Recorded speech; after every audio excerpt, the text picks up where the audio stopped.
what a great experience going here. I can definitely recommend that.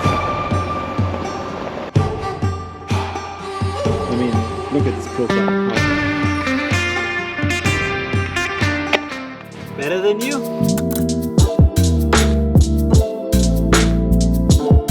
Yo, what up? That's a big structure elevated on a plateau. Welcome to BAGALUT Geographic. My name is Yassin and we finally reached our goal to get to the heart of the greatest empire of its time, the Persian Empire, Persepolis.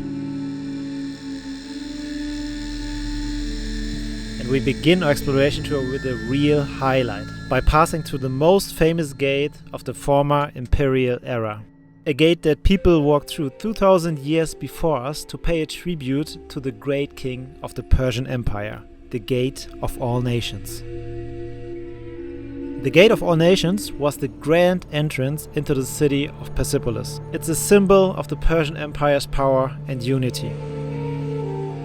Persepolis was not a military stronghold, nor a fortress. It was the symbolic heart of the Persian Empire, a place that embodied power, wealth, and cultural diversity. And this is nothing you really have to research. This is what the depictions on the stone walls reveal. Looking on the map, you can see how vast it was, stretching from the present-day Pakistan and Afghanistan all over to Egypt and Turkey. And we are currently here in Persepolis. But let's get back to the depictions where all these people were immortalized in stone. It tells us a story where delegations from various regions from the Persian Empire brought their gifts to the great king. The tribute ceremony was a strict ritualized act. Once the gifts were presented, the delegations had fulfilled their duty and could return home. What I found very interesting is that each group wore its traditional clothing, an impressive testament to the cultural diversity of its empire. And whoever created these had a keen eye for the cultural differences. From jewelry to decorated vases to horses and camels, each nation brought its most valuable offerings to the great king. Some of these pillars are standing after all these years, and they are huge. And now imagine this wasn't just a few columns but a massive building, a structure so impressive for its time that it must have visitors left speechless. This was the Apadana, the great audience hall of Persepolis, built over 2,500 years ago by Darius the Great and later on Xerxes. It was large enough to hold thousands of people, messengers from far away, nobles, officials, all gathered to see the great power of the Persian Empire.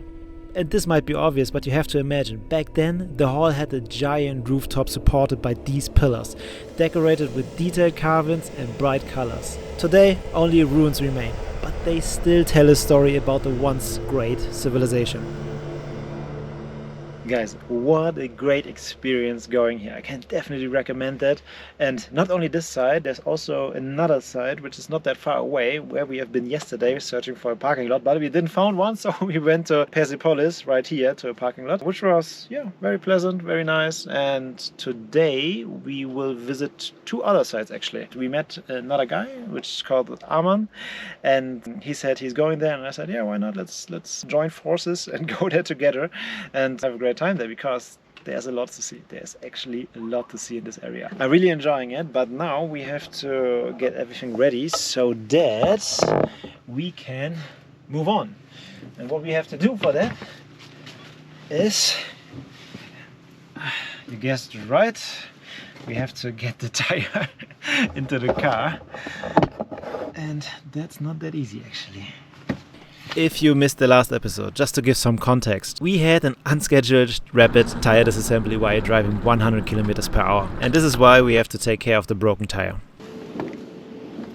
Nice to see it in the bright daylight. It looks very messed up. That's about it. What we will do with this thing is take it with us until we find someone who can take the tire off the rim. Then we are good to go, at least as long as no other tire is breaking. I mean, look at this profile, how big this is, and yet now compare it to the tire which is almost wear down from 70,000 kilometers already.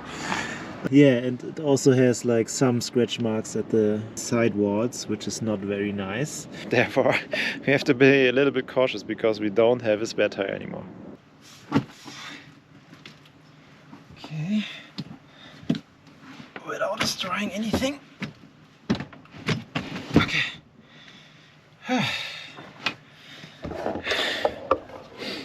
That's so interesting to me. We have to do a deep dive how this tire works. Like, look at that, there's also like a lot of metal in it. Yeah, it's actually very interesting and very reliable. I mean, this is not the best case scenario, how reliable it is, but I have to give credit to BF Goodrich. 70,000 kilometers and now it broke, but I had full control over the car. So this was very pleasant because I was driving 100 kilometers per hour. And I still had full control even though this thing exploded actually. Therefore, I'm very thankful. BF Goodrich, good job.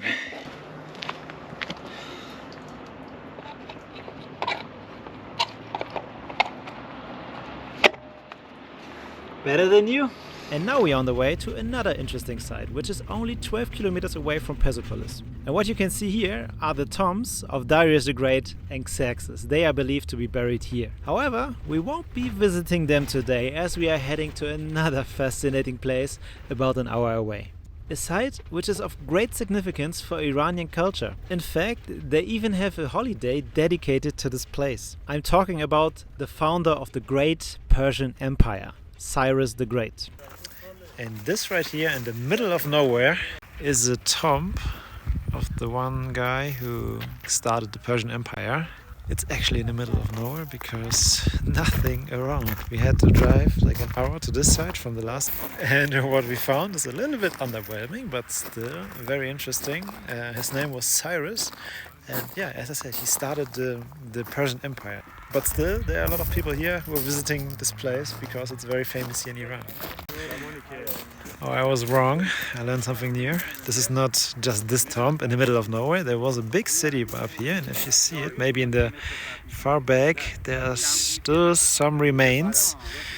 And this is because the tombs, the temples are made of this stone, and this remains over like thousands of years, but the rest of the people, like the normal inhabitants of this area, I'm not sure whether this was a city or so, probably, I usually use tents and therefore you can't see the remains anymore.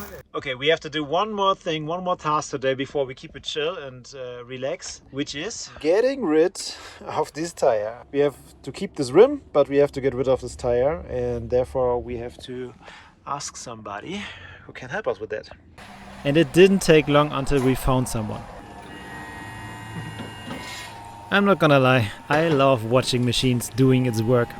I have a question to you guys. Do we actually use similar machines in Central Europe to get rid of a tire? And it looks actually very fascinating to me, not gonna lie.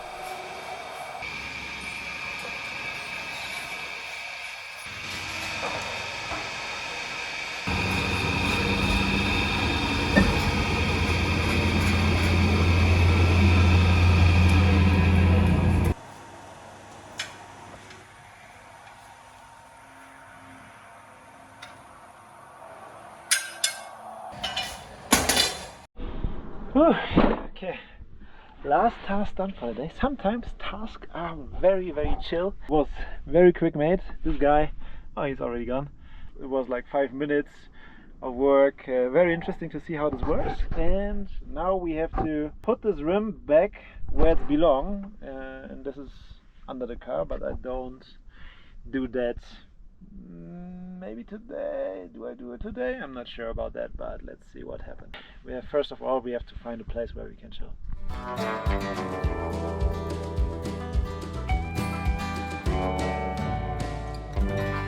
We found an awesome spot for the night. I appreciate Iran so much. Everything is so awesome right here. Let's go outside. Let's see what we find there. It's time to move on from this beautiful spot right here. But first, we are going up there once again and just enjoy this beautiful landscape right here. And today was very interesting because someone just knocked on my door. But this time without an AK, which is very pleasant actually. Turns out that a family from France just parked there with the same car as we have, just only the 6-meter version from MAN. We had a nice talk and obviously similar hobbies, which is like traveling the world. And they are already gone. They are going to Shiraz and we are going to Yazd, which is the other direction. But what I wanted to say is, look at this beautiful view, and I can't emphasize it enough that 4x4 is the coolest thing to have when you're traveling the world, because these spots are not reachable without 4x4. And I will show you why it's not possible. And another tip I want to give is don't do off-roading while it's getting dark, because usually you get more problems than nice memories.